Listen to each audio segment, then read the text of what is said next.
Uha, gėjų. O 5 komentarai.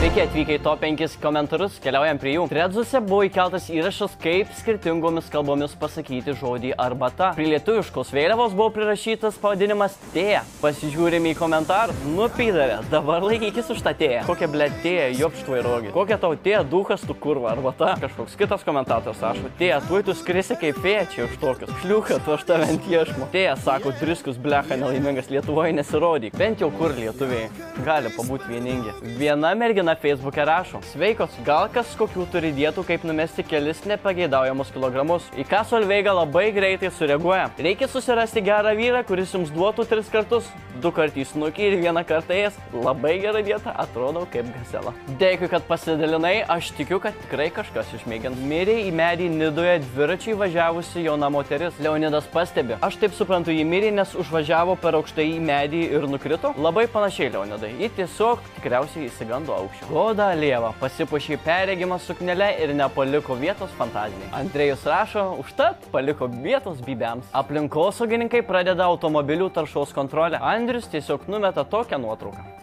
Erlandas prideda, pisau ir kojom spardžiau. Ačiū, kad pateikėte savo nuomonę. Ačiū, kad žiūrėjote, čia buvo laida top 5 komentarai.